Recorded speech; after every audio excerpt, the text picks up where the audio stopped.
Musumbulo wa manakanaka ri khou dzhena nga u tou rali dzinḓuni dzavho ndi hone u thoma ha mbekanyamushumo ine vhone vha i funesa ya Maambiwa. Ndi hanefhaḽa ali hu sina na zwiṅwe u ḓiwana havho vha tshi khou dzedza na riṋe kha ino mbekanyamushumo hafhi nga ngoho zwi tou sumbedzisa uri nsa ya ḽa munawa a i humi. Ndi zwone Tshandu na madekwana ṋamusi mbekanyamushumo ya Maambiwa i khou ḓa kha vhone twi u bva kha SABC Lihaye na kha SABC Plus. Tshandu mbudziso ya ṋamusi ya ri fanela yone ndi ifhio? Mbudziso iri vanzhi vha ri mutambo wa dzi Springboks na England wo vha farisa shia nga mugivhela kha vhone ho vha hu tshi khou itea mini musi mabokoboko vha tshi khou fenyiwa vho ḓipfa hani honeha vho guda mini nga u fenya mabokoboko musi mutambo u tsini na u ya magumoni? Kheyo mbudziso vho ipfa vhupfiwa havho ndi ha ndemesa nga misi vha tshi ṱoḓa u vha tshipiḓa tsha ino mbekanyamushumo nga vha ri ṅwaleli kha siaṱari ḽashu ḽa Facebook na kha X kha SABC Mafhungo ngeno nomboro dzashu hu 078 459 1516. Comrades, start identifying where Woolworths is found. Start identify where McDonald's is found. Very soon action will be announced to go to those who support apartheid Israel. Kha dza mafhungo murangaphanḓa wa ḽihoro ḽa EFF vho Julius Malema vha khou itela khuwelelo vhadzulapo vha Afrika Tshipembe u ḓiiledza u renga zwibveledzwa zwi bvaho kha ḽa Israel. I am seeing a difference because it is helping us a lot and we have improved as the learners of Mpepo High School. Zwikolo zwa rathi zwi welaho fhasi ha sekhethe ya Loitrigat ngei Limpopo zwo kuvhanganya vhagudiswa hu itela u vha thusa kha ndugiselo dza milingo ya mafheloni a ṅwaha. Vha tshiimiswa tsha rugby tsha ḽifhasi vha ri vha ḓo sengulusa fhungo ḽa zwiito zwa tshiṱalula ḽine ḽa khou welwa mutambaphanḓa wa rugby Vho Ngimbo Nambi nga mutambaphanḓa wa England Tom Curry.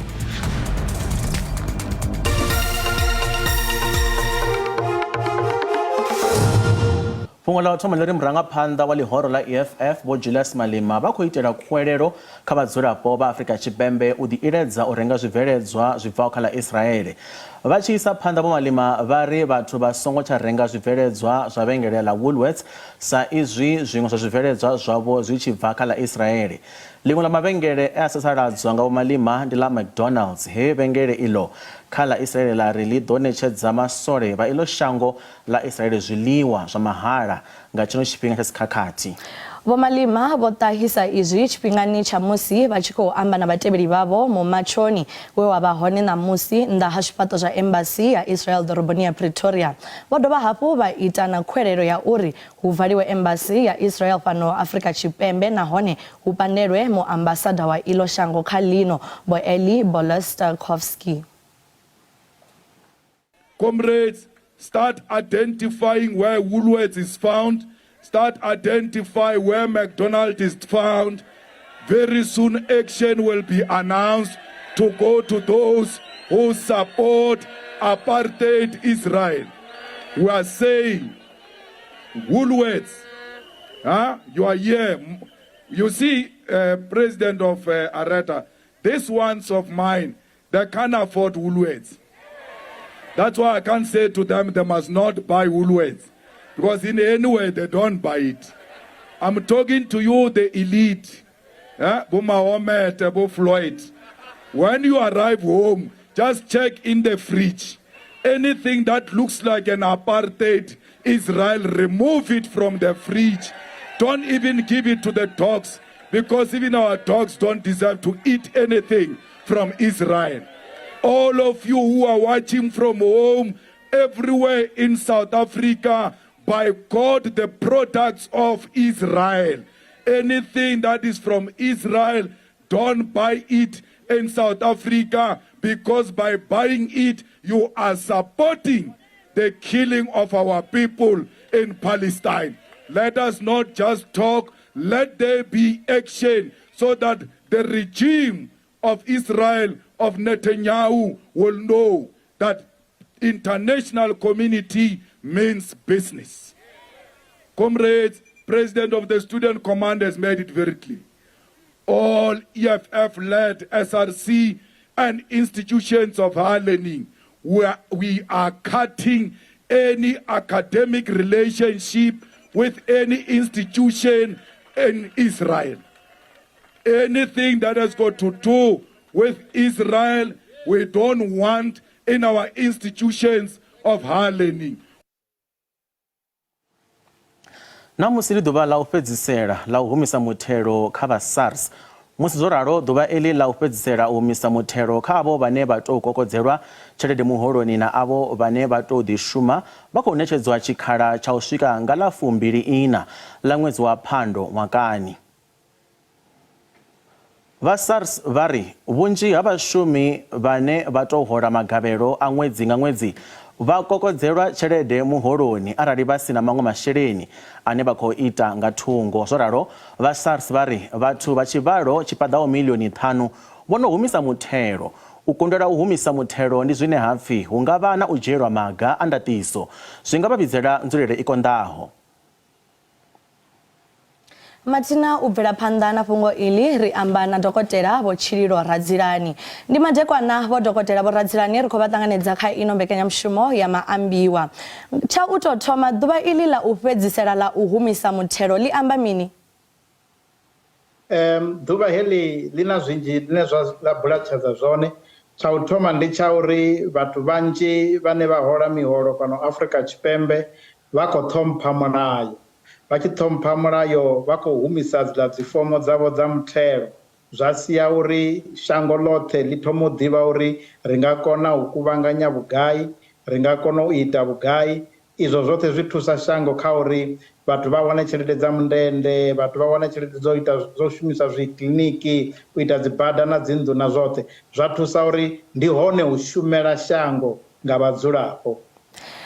Ndi vhafhio vhane vha kwamea zwavhuḓi kha ḓuvha iḽi? Nga maanḓa heḽi ḓuvha ro sedzesa avha vho no tou wana miholo malamba hanefho hune vha shuma hone, hune mutholi a vha badela muholo a kokodza tshelede iḽa ine ra vhidza uri pay as you earn, a i farela thungo a i badela kha muvhuso. Ndi vhenevho ngauri ri khou itela uri hu sa tuvha na u tsidekana na vhaḽa vhaṅwe vhane vha tou ḓi shuma tshelede dzavho a vha tu ḓivha zwori vha nga wana vhugai. Avha ndi vhane ra vha vhidza uri dzi provisional taxpayer, mara havha vha miholo na musi vhusiku kati ri khou tenda uri vha ḓo vha vho ṱhogomela mulayo. Vho Radzilani vha nga ri ṱalutshedza ndeme ya u humisa muthelo nga tshifhinga ndi ifhio? Izwi tsha u thoma zwi thusa uri riṋe sa ofisi ya muthelo ri kone u vhalela zwoṱhe zwine ra zwi lavhelela u ḓo zwi wana. Tsha vhuvhili vhone sa mushumi zwi vha thusa uri vho ṱhogomela mulayo wa shango. Tsha vhuraru zwi ri thusa hafhu u sumbedza uri kha heḽi shango ḽine ra khou tshila khaḽo hu shumesa mulayo ndi tshone tshithu tshihulwane. Zwino zwi amba uri arali vha sa ṱhogomela hezwi vha khou rwiwa nga ṱhamu ya hone i tshi rwiwa i tevhela uri vha hola vhugai ende i vha rwa ṅwedzi nga ṅwedzi u swika vhone vha tshi ḓo humbela u humisa fomo ya muthelo. Vha sa ralo honoyo ṅwedzi muṅwe na muṅwe hu tshi vha na ṱhamu hu dovha vha na nzwalelo.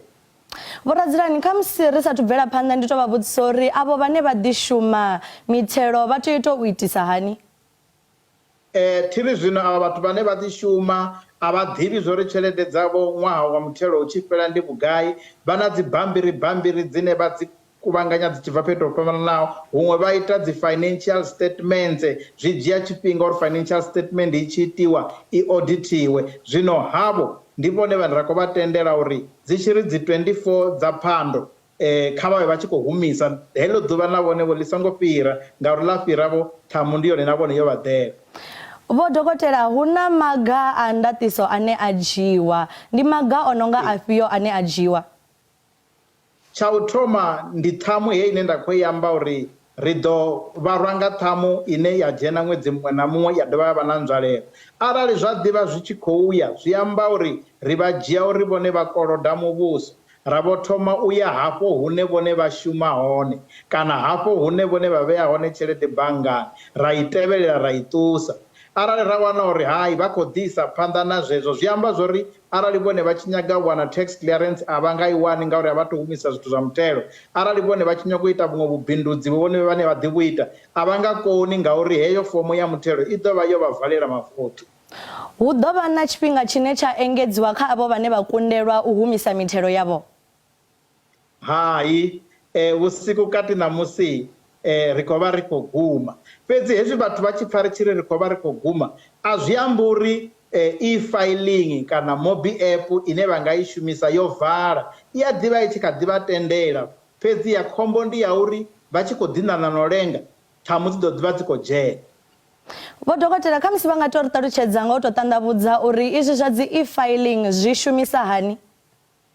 E-filing ndi fhaḽa hune vha vha vha tshi khou dzhena vhone vhaṋe vha ṱoḓa zwithu zwine ra zwi vhidza uri vha redzhistara na ofisi ya muthelo uri vha kone u tendelwa u shumisa e-filing kana vha tendelwa u redzhistara na ofisi ya muthelo vha shumise mobi app. Mobi app ndi app dzedzi dziṅwe na dziṅwe dzine ra ḓi dzi shumisa ḓuvha ḽiṅwe mara hu na app ya muthelo vha tshi dzhena vha tou redzhistara vha vhudzisiwa dzimbudziso hapfi kha vha ṱoḓe username uri vha tshi dzhena vha ḓo ḓi ṱalusa ngori nnyi ha dovha hapfi kha vha ṱoḓe na phini yavho ya tshidzumbe vha i ṅwale vha i ite vha dzhene vho no dzhena hanefho kha e-filing vha ya fhaḽa kha thungo ya tshamonde tshavho kana tshiṅwe tshifhinga i ḓo bvelela hanefho phanḓa havho ya ri kha vha humbele fomo ya muthelo vha ḓo ḓi amba uri vha khou nyaga ya ṅwaha ufhio vha ṋanga ṅwaha muthelo ine vha khou i ṱoḓa fomo i ḓo bva hezwi fomo yo bva i vha na dzimbudziso dzine vha funa u dzi fhindula vha ḓo ḓi vha vha khou fhindula dzimbudziso uri dzi ambe uri fomo ya hone ndi ya lushakaḓe ndi ya muthu zwawe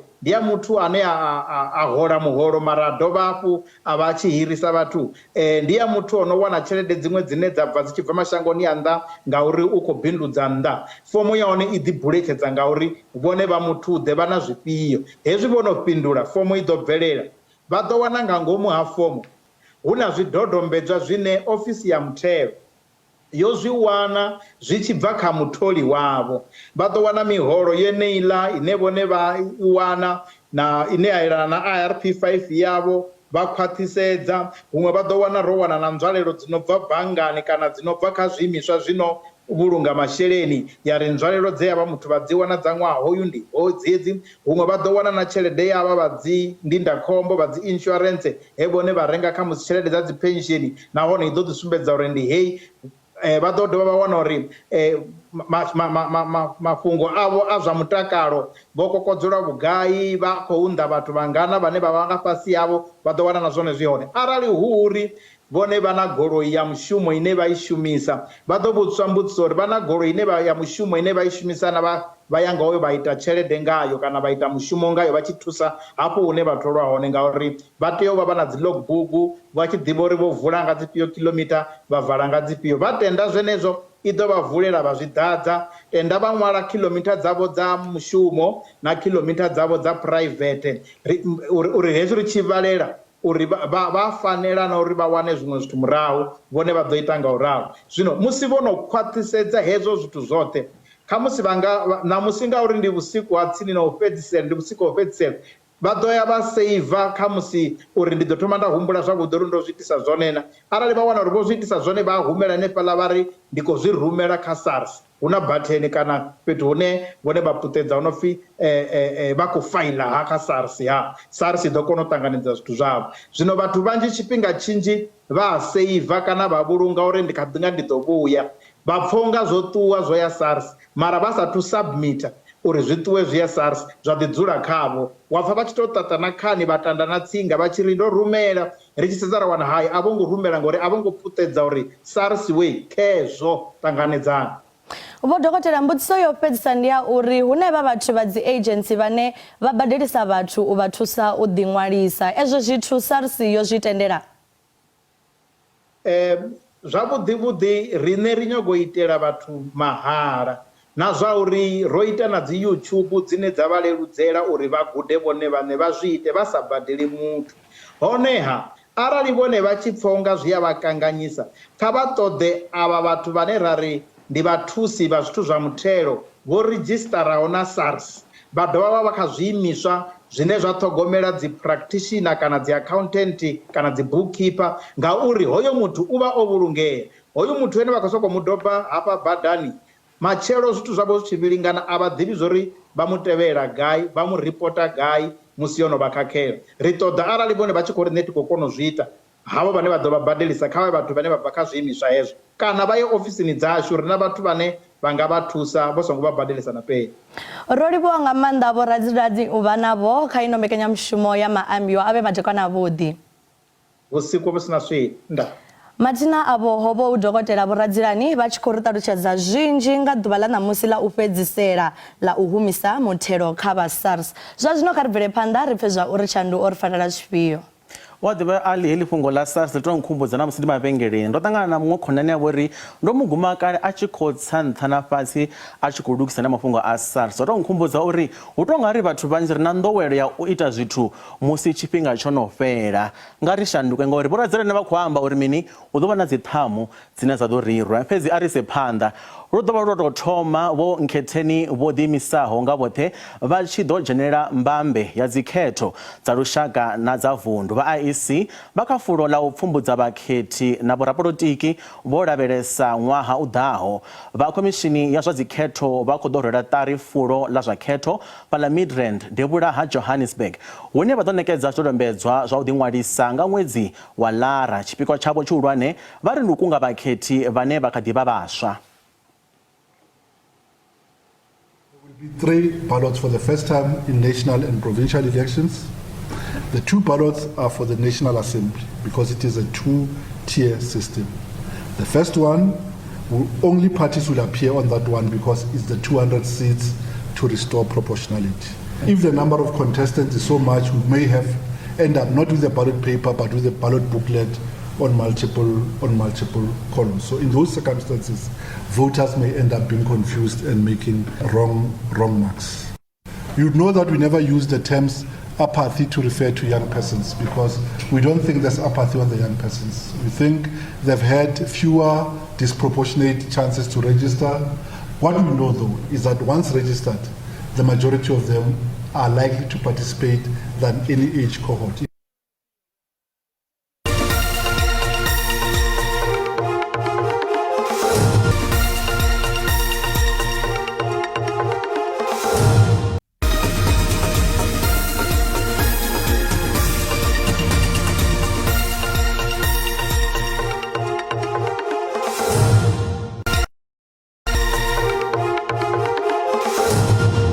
Ri khou dovha hafhu vha ṱanganedza nga ri bvele phanḓa musi ho tou sala vhege nthihi fhedzi uri milingo ya maṱiriki ya mafheloni a ṅwaha i takutshedze zwikolo zwa rathi zwi welaho fhasi ha sekhethe ya Loitrigat Limpopo zwo kuvhanganya vhagudiswa vha fhiraho maḓana mavhili hu itela u vha thusa kha ndugiselo dza milingo ya mafheloni a ṅwaha. Avho vhagudiswa ndi vhe vha wana mvelelo dza fhasi mathomoni a ṅwaha. Mbetshelwa yo tou livhana na thero dzi ngaho physical science na mbalo vhagudiswa vha no bva zwikoloni zwa sekondari ya Mphephu Dzata na Mushaatoni High vha ṱangana tshikoloni tsha nṱha tsha Mphephu High mafheloni a vhege iṅwe na iṅwe u bva nga masiari u swika nga awara ya malo madekwana. Tshiimo tsha vhuḓikumedzeli na vhuḓiṋekedzeli ha u kunda fhasi ha nyimele ifhio na ifhio yo fhiraho avha vhagudiswa vha ri a vha nga ḓo tenda u imiwa phanḓa nga tshikolo tshi sinaho themamveledziso khathihi na khaedu ya zwiendedzi. Vhagudiswa vha ri iyi mbetshela ya ṱhanganelano vhukati ha vhagudiswa na vhadededzi yo vha phulusa vhukuma. I am seeing a difference because it is helping us a lot and we have improved as the learners of Mphephu High School, as you can see from term 1 till now. And I think these programs are still gonna help us as we are continuing because we're going to write our final examination and we need them. We as learners, we don't know anything. There are a lot of problems. They show us new problems and ways how to work them. And as we are going to exams, you don't know what the examiner has said for us. Every problem in the exam, we don't know it. It's just probability. Everything is governed by probability, and we need to make sure that we got much of the percentage of that probability that we're going to pass in bachelors. Vhagudiswa vha ri vho lugela u ṅwala milingo ya mafheloni a ṅwaha. There were subjects where in learners they are going to be taught on Saturdays, especially mathematics, physical science, life sciences, geography, agricultural sciences. Those are the key subjects which are the content where in learners were not performing well. Especially we concentrate to those learners who got 20% up to 29. We put in one class. Vhabebi vha ri vha na fulufhelo la uri vhana vhavho vha ḓo bva nga dzinaledi na dzibachela mafheloni a ṅwaha. As parents, we encourage our children to come to these extra classes. We also give them money for transport to make sure that they improve their studies. These classes are very helpful. Some of them had totally failed, but now they are improving because of this program. Milingo ya mafheloni a ṅwaha I khou lavhelelwa u thoma nga ḽa 13 ḽa uno ṅwedzi wa Tshimedzi. Ri tshi khou bvela phanḓa, khothe khulwane ya Thohoyandou yo themendela uri muhwelelwa kha mulandu ya tshivhalo ya mabulayo Vho Enoch Ndou vha ye u ṱolwa muhumbulo. Vho Ndou vha khou livhana na milandu ya mabulayo o iteaho nga ṅwaha wa 2021 nga ḓuvha ḽa Krismasi ya u thuntsha mashaka avho vha tshivhalo tsha Sumbe ngei vhuponi ha Jimmy Jones ndanyana ha Malamulele. U khou sumbedziswa uri u thuntsha uhu ho ḓo ṱaha nga murahu ha u sa swikelela nyanḓano ya vhune ha nnḓu ya muṱa wa Ndou. That the evaluating psychiatrist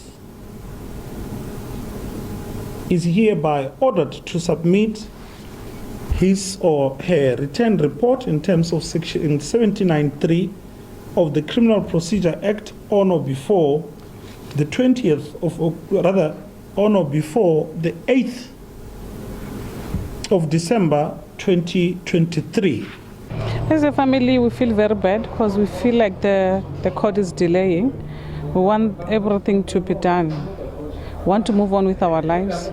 And yes, they are saying he has to be evaluated again. They are referring him to another hospital. We get that, but we feel it's delaying. Everything is delaying. Bindu la swidina zwa u tou fhisiwa ḽi khou ṱuṱuwa vhuponi ha Thohoyandou vunḓuni ḽa Limpopo. Vhaṅwe vhadzulapo vha khou shumisa swidina ezwo u fhaṱa dzinnḓu. Kha nzulele yeneyi ya u konḓa ha mishumo kha shango, vhaṅwe vha khou ita zwa vhubindudzi u itela u tshila zwavhuḓi. Swidina zwi khou foromiwa u bva kha milambo yo fhambananaho nga muṱavha wa mulamboni na mavu hu sina na semende. Mamaga maṱuku o foroma zwidina u thoma nga ṅwaha 2007. Mamaga ya khou wanala ngei damuni ḽa Nandoni hune vha kaela hone maḓi. Zwidina ezwi vha zwi foroma vha zwi ṱanganyisa na maḓi na mavu fhedzi. Vha fhedza maḓuvha maṋa fhedzi vha tshi khomisa zwidina izwo. Zwo ralo vha zwi fhisa nga mulilo vha fhedza maḓuvha ano paḓa maṋa fhedzi. Mulanguli wa ḽimaga iḽo vha ri vha khou itela izwo uri vha kone u tshila. There was no jobs where by the time we came in DDD there was no jobs, so that's when I start to see it's better to start to mold bricks because we were not there were no enough jobs in that area where we were staying.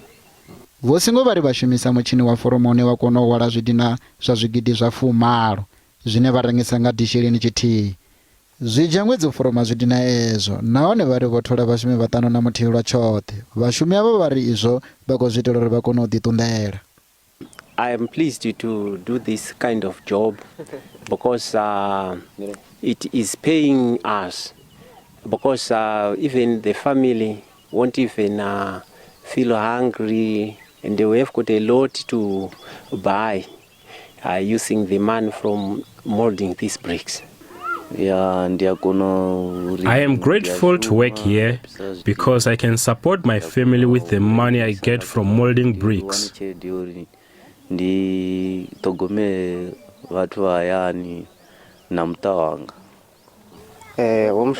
started working here in 2018, and over the years I've realized that I'm the best at this job. It also helps me to take care of my family. Vhaforumi ava vha ri vha nga takala arali bindu ḽavho ḽa nga aluwa na u rengisela vha mashango ḓavha. Vhathu vhane vha tshimbila vha tshi rengisa dzi badani kha vhupo hungaho ha Njakanjaka, Elim na Waterval tsini na Loitrikat ngei vunḓuni ḽa Limpopo vha khou sumba nga minwe vhashumi vha muvhuso nga u sa ṱoḓa u fara nyambedzano navho khathihi na u sa vha humbulela. Ezwi ndi nga murahu ha musi zwifhaṱo zwine vha rengisa khazwo zwo tshinyadzwa u itela u fhaṱiwa hafhu ha bada ya vhukatini ha Elim na Malamulele. Bada ya D4 i khou shumiwa u bva nga ṅwaha wa 2022. Nṋe ra ri kombela uri vha nga ri ṱavhanyela vha ri lugisela bada kana vha ri lugisela zwi space zwa vho riṋe ra ḓa ra shuma. We are asking the government to allocate us a new place to trade. But I would love it if they do not move us here, since we have been here for more than 17 years and our customers know that this is our spot. We are approaching December. We make a living here and generate income for our kids' needs. 1977. I started selling here since 1977 to generate income, and the demolishing of my market has affected my health. I am struggling to accept. The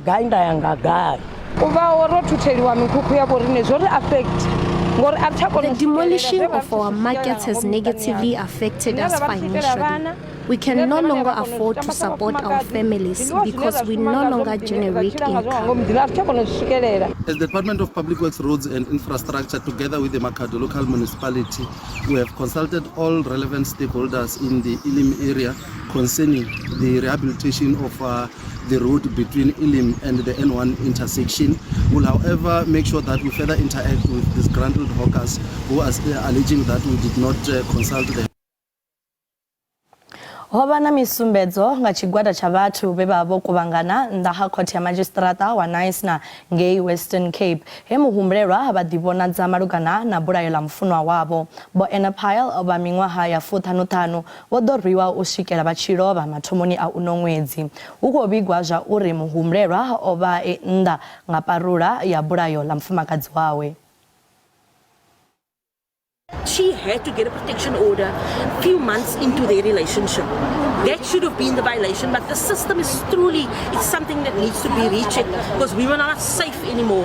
And the fact that this community has always been protesting against the same thing, it's just repeat and nothing's been changed. When we heard the news, obviously we knew what kind of person he was because this isn't his first incident where he killed a person.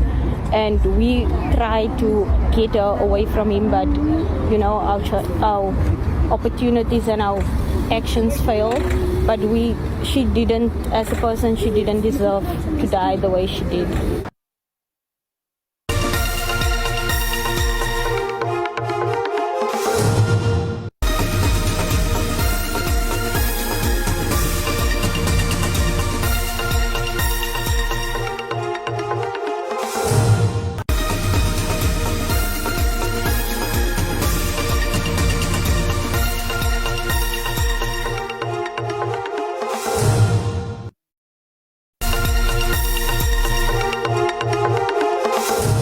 Rea dovha hafhu vha ṱanganedza kha mbekanyamushumo ya Maambiwa zwino ri dzhena kha mitambo hune hanefha ra vha farela manzhi.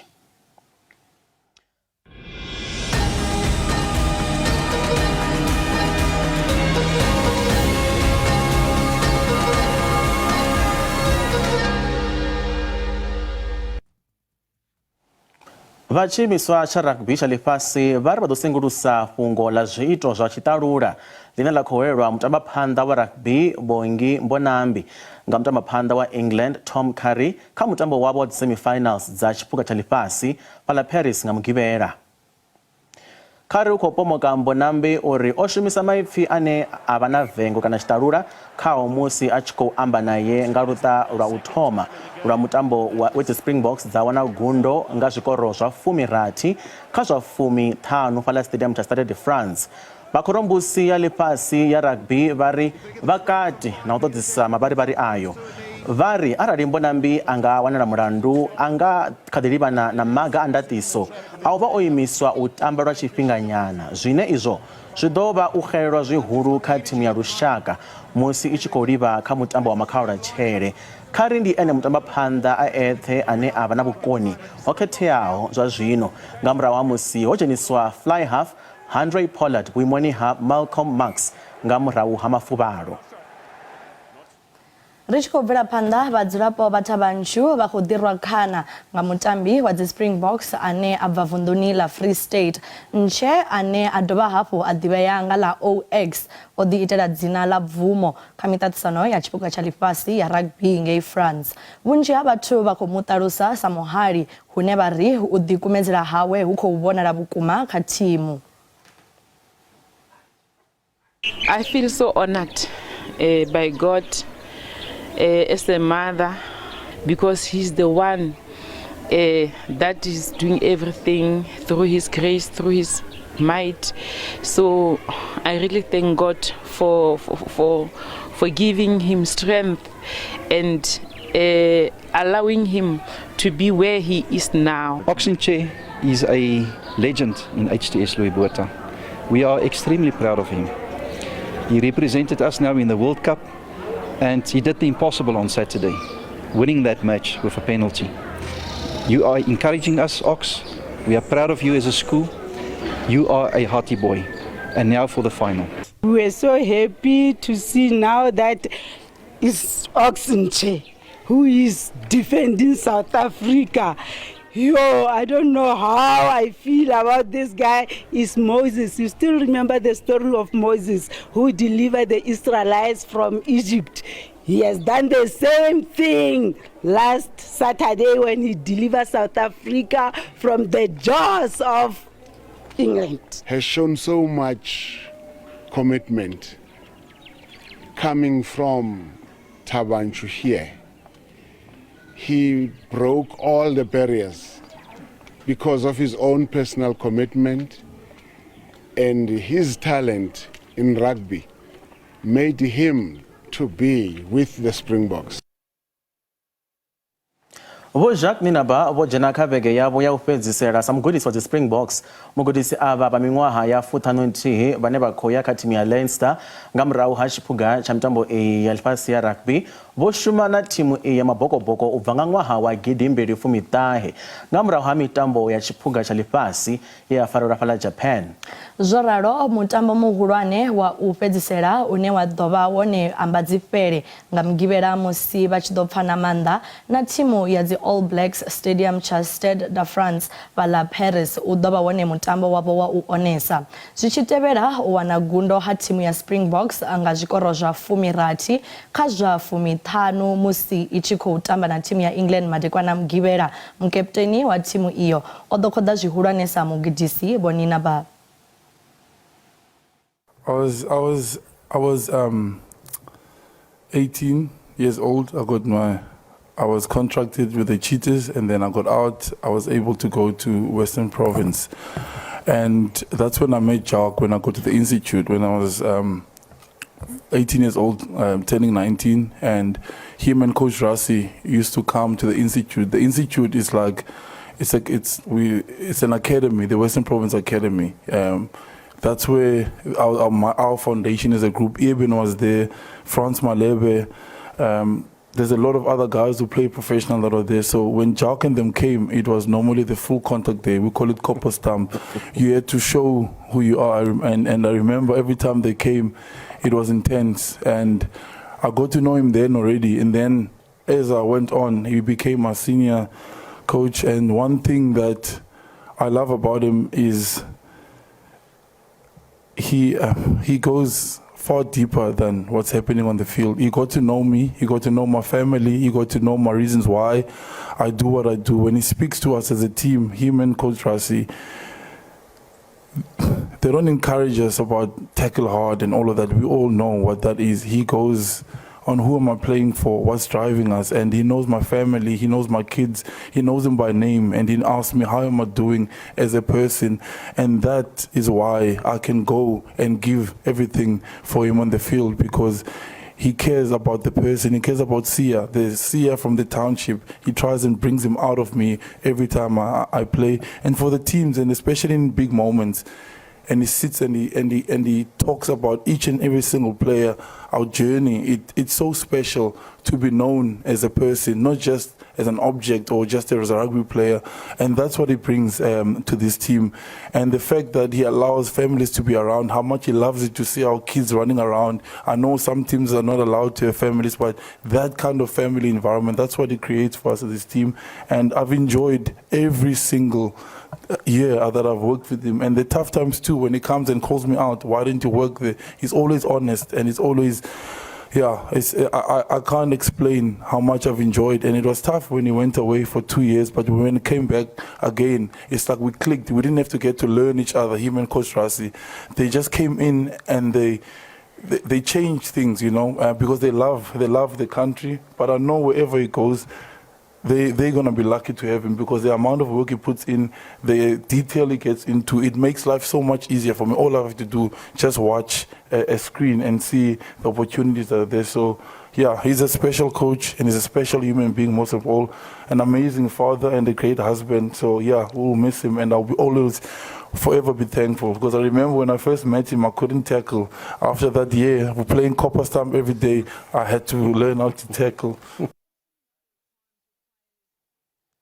Uisa phanḓa na iḽi fhungo ri amba na mubveledzi wa zwa mitambo pano SABC Dakalo Vincent Sitsula.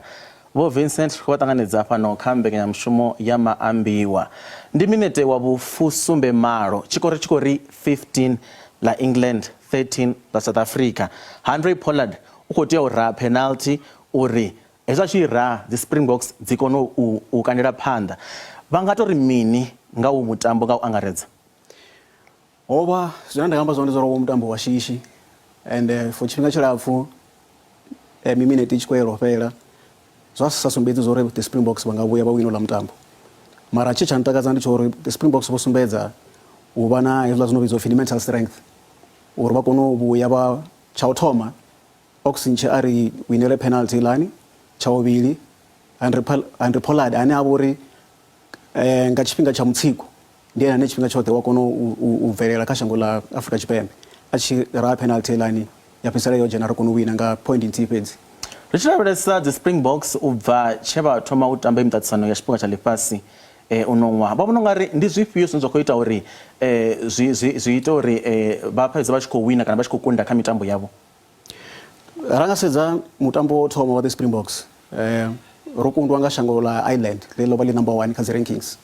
U bva hafho ra tamba kha miṅwe mitambo ya dzi pool stages ra kunda, u bva hafho ra swika kha dzi quarter finals ra kunda shango ḽa France. Wo vha si mutambo wa u leluwa sa izwi ra ri khou tamba na thimu ino khou hosta tshiphuga tsha ḽifhasi, mara ro fhedzisela ro kundwa ḽa mutambo nahone ro ḓi wina nga mafhungo a tshifhinga tsho no ḓifhela.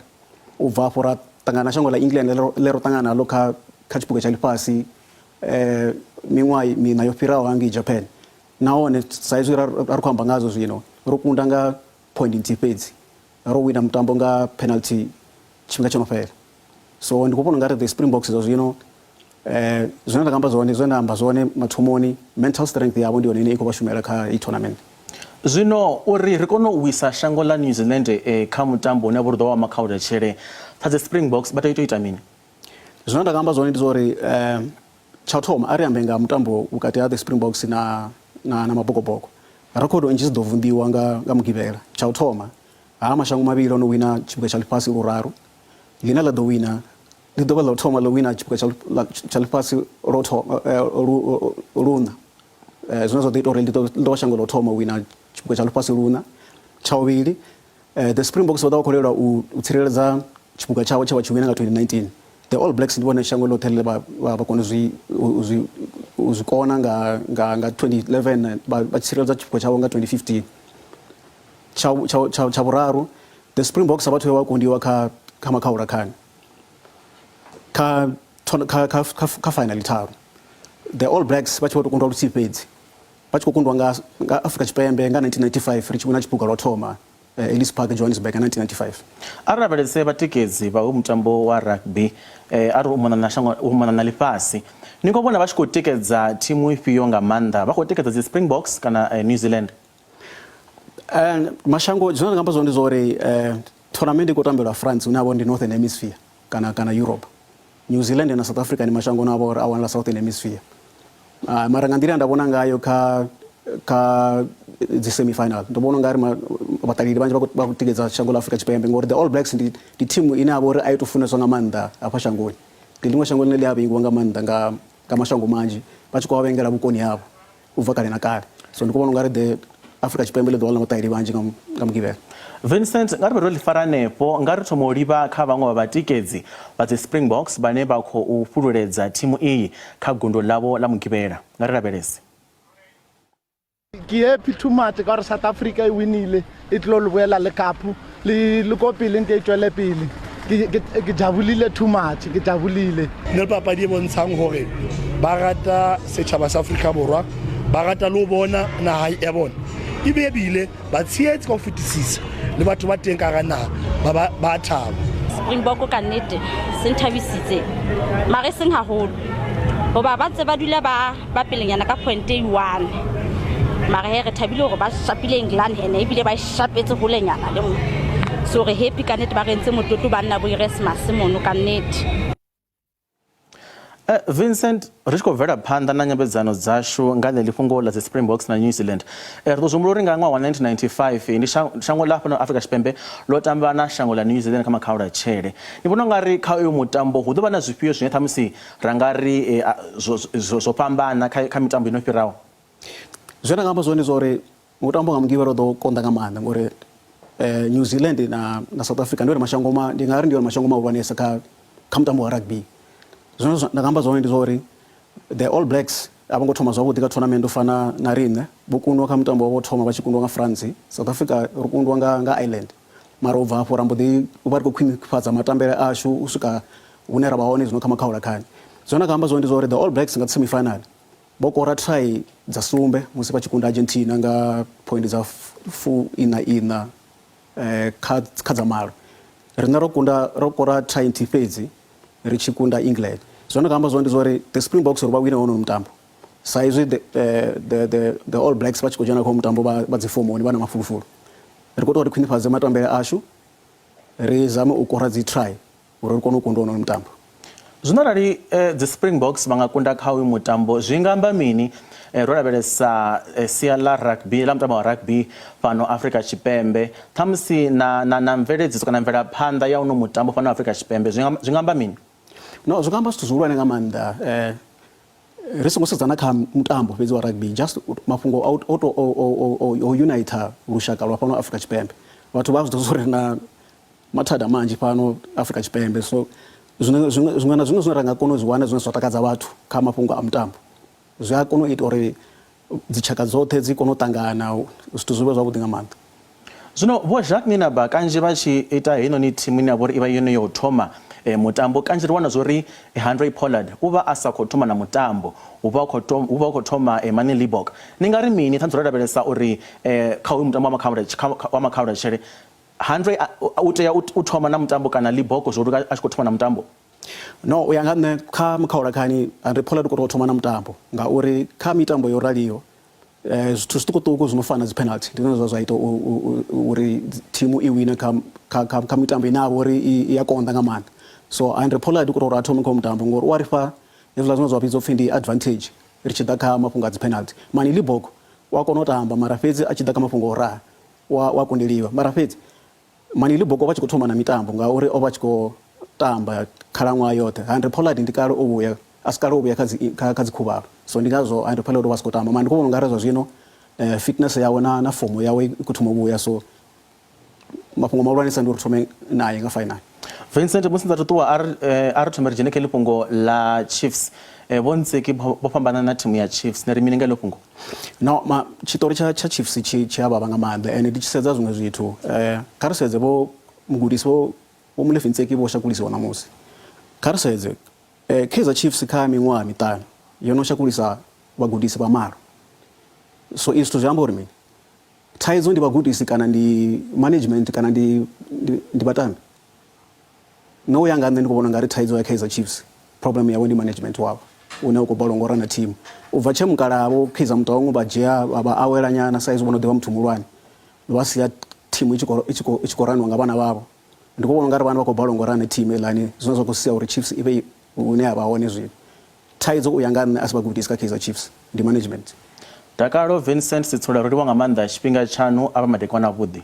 Nda. Masina oyo ndi mudzudzanyi wa mitambo fhano SABC wa vha khou vha na medzana na rine nga ḽifhungo ḽa dzi Springboks na zwezwi zwa uri thimu ya Chiefs i fhambane na mugudisi wavho vhane vha vho Ntseki. Musi ri tshi kha ḓivha kha fhungo ḽeneḽi ḽa zwa mitambo zwa zwino nga ri livhe kha vhupfiwa ha avho vhe vha ri rumela milaedza nga kha dzi WhatsApp videos. Mathina mbudziso ye ra i livhisa kha vhone yo vha ya uri vhanzhi vha ri mutambo hoyu wo vha farisa shia nga mugivhela kha vhone hovha hu tshi khou itea mini musi mabokoboko vha tshi khou fenyiwa. Vho ḓipfa hani musi mutambo wo no fhela? Vho ḓipfa hani honeha vho guda mini nga u fenya mabokoboko musi mutambo u tsini na u ya magumoni? Ndi madekwana nṋe mutambo wa mabokoboko ndo vhona nga nḓila i tevhelaho wo vha mutambo une wa u khou konḓa masia oṱhe naho riṋe tshipiriri tshavho malugwane tsho fhedzisela tshi tshi lila ra vha ri khou kunda wo vha mutambo u konḓaho nga maanḓa. Ndi khou fhululedza mabokoboko ndi ri nga vhe vha tshi yo tamba na mutambo wa makhaula tshele ra vhuya na tshiphuga. Ndi vhudzani ne tshilema ubva tshisalutha vha na makumbani. Mutambo wo vha mutambo wo konḓaho nga maanḓa. U amba ngoho ndo vha ndi tshi vho dinalea musi ndi tshi khou vhona i tshi khou ḽiwa. Nda dovha hafhu nda tou fara mbilu nga tshanḓa u swika mutambo u tshi fhela. Fhedzi arali mabokoboko a nga tambisa zwine a khou tambisa zwone ri ḓo amba ri sa fhedzi. Kha vha litshe maitele avho o thoma nga u ḽeswa vha kona u tou ponya nga lubuli lwa nelete.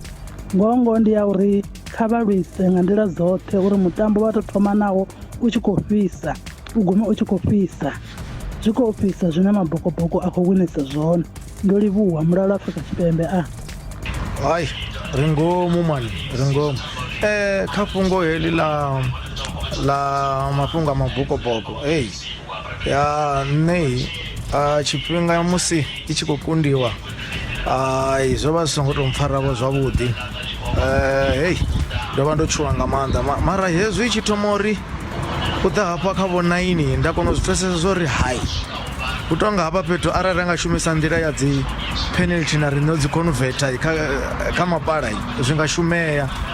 Ndi tshi sedza futhi hafhaḽa nda sedza nda wana uri arali nga wana trying tea zwi amba uri ra u kora conversion nga murahu musi tshi khou ri 15-12 nda wana uri hai afha zwi vha zwo ri fara zwavhuḓi. Try yambo ḓi ḓa na ngoho musi ri tshi tou kora try ḽa Pollard a tshi tou converter nda fhufha nga maanḓa nga dakalo nda mangala ndi tou vha muyani hangei ndi tshi khou fhela nṱha mbete.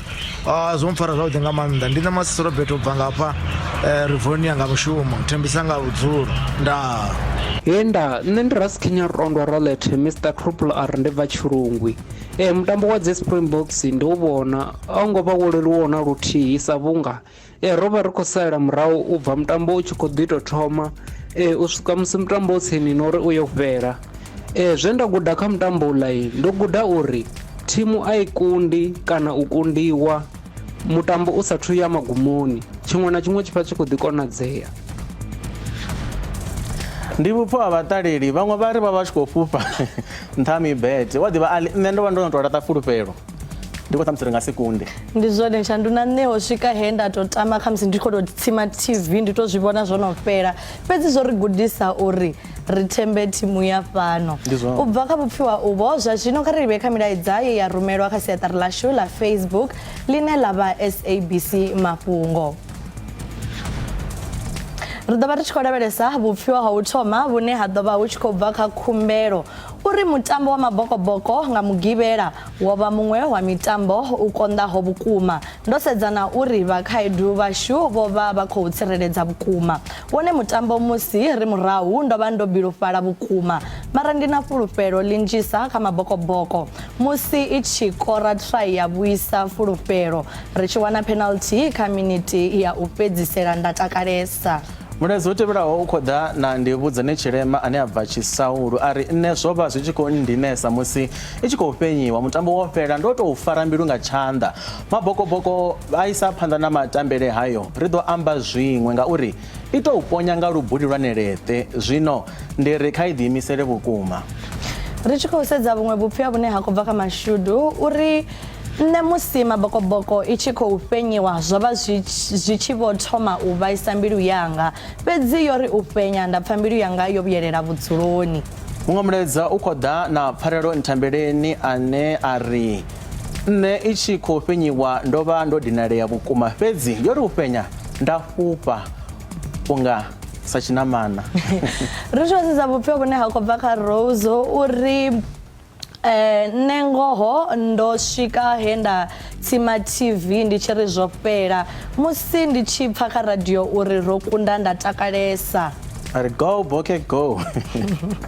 Muṅwe khou bva kha Khakhathisi Vhagi ane a bva Soweto uri nne ndo vha ndo tou fara mbilu nga tshanḓa fhedzi wari u tshi ya u fhela mutambo mbilu yo vha yo no takala luṅwe uri ro fenya. Ri tshi khou sedza vhuṅwe vhupfhiwa hune ha khou bva kha Eric uri ngoho mutambo wo vha u khou fhisa hone musi dzi tshi ya u awela ndi tshi lavhelesa zwikoro nda zwi vhona uri na musi ndi u bvisiwa hashu mutambo wo ri u tshi ya magumoni nda pfa unga ndi muloro ro kona u kunda. Rasikhinya Rotondwa ene ari nne musi mabokoboko i tshi khou fenyiwa zwo vha zwi khou mbaisesa musi mutambo u tshi fhela ndo vha ndo no takala nga uri yo vha i tshi vho kunda habe mutambo wo fhela ndo tou fara mbilu nga tshanḓa ndo guda uri thimu a i kundi kana u kundiwa mutambo u sathu fhela. Wa ḓivha Tshandu mafhungo a ṋamusi u nga ri ro vha ro to sedzesa zwezwi zwa fhungo ḽa thimu ya dzi Springboks ye ya kunda nga Mugivhela houḽa mutambo u to amba ngoho Tshandu nṋe ndo vhona u mutambo une ngoho zwa vhukuma ra ro to fara mbilu nga tshanḓa sa shango ḽoṱhe. Nṋe u to ntakadza uri hanefha ṱhamusi nnḓa vhathu vha tshi khou vhona hoyu mutambo ndi vhona nga ri u konanya vhathu vha Afrika Tshipembe u sa khathalei uri ni muvhalaḓe fhedzi vha songo hangwa zwori mbekanyamushumo i khou vhuya hafhu nga ḽavhuṱanu nga awara ya vhuṱahe u vhuya u swika awara ya vhufumi u bva kha nṋe Tshanduko Ligege ndi ri afha madekwana vhuḓi.